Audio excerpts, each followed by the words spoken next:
എന്നിട്ട് ഞാൻ ഈ സെൻറ്റൻസിൻ്റെ കൂടെയും ആ ഓഡിയോയുടെ കൂടെയും നടന്നു.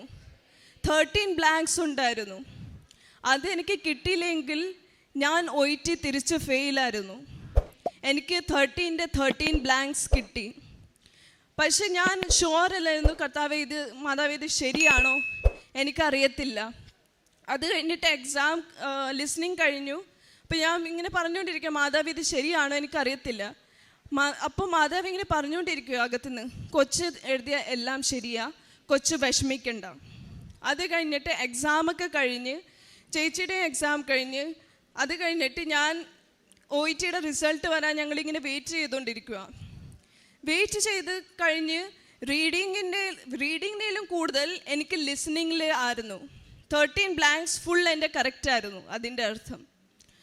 അത് കഴിഞ്ഞിട്ട് OET ഞാൻ ക്ലിയറായി കഴിഞ്ഞിട്ട് ഇനി എൻ്റെ CBT എക്സാം ആയിരുന്നു.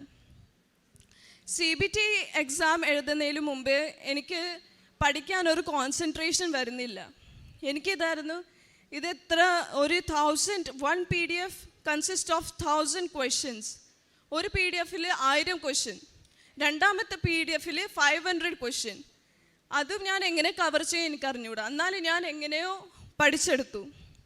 പഠിച്ചെടുത്തു പോയി എക്സാമിലിരുന്ന് അതിൽ വന്ന 10 ക്വസ്റ്റ്യൻസ്, 90 ക്വസ്റ്റ്യൻസ് എനിക്കറിയത്തില്ല.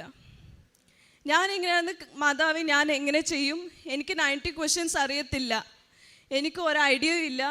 അത് അവരുടെ റൂൾസ് ആൻഡ് റെഗുലേഷനല്ല, ഇന്ത്യയുടെ റൂൾസ് ആൻഡ് റെഗുലേഷൻ അല്ല, അതെനിക്കൊന്നും അറിയത്തില്ല. അത് കഴിഞ്ഞിട്ട് ഞാൻ ഈ എക്സാം എഴുതുന്നു, മാതാവ് ഇങ്ങനെ പറഞ്ഞുകൊണ്ടിരിക്കുക, കൊച്ചേ ഇതിങ്ങനെയാ, ഈ ഓപ്ഷൻ ചൂസ് ചെയ്യും, കൊച്ചി ഇതിങ്ങനെയാ, ഇതെടുക്ക്.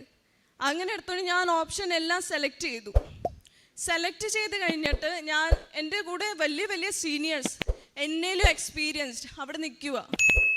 ഞാനോർത്ത് ഞാൻ പോയി ഇവർക്ക് കിട്ടി, എനിക്ക് കിട്ടത്തില്ല. എനിക്ക് 10 അറിയത്തുള്ളായിരുന്നു, ഇവർക്ക് എല്ലാം അറിയാം. അവരൊക്കെ പറയുമായിരുന്നു കൊള്ളാമായിരുന്നു, ഈസി ആയിരുന്നു, ഞങ്ങൾക്ക് വാർഡിലൊക്കെ ചെയ്യുന്നത് പോലെയായിരുന്നു.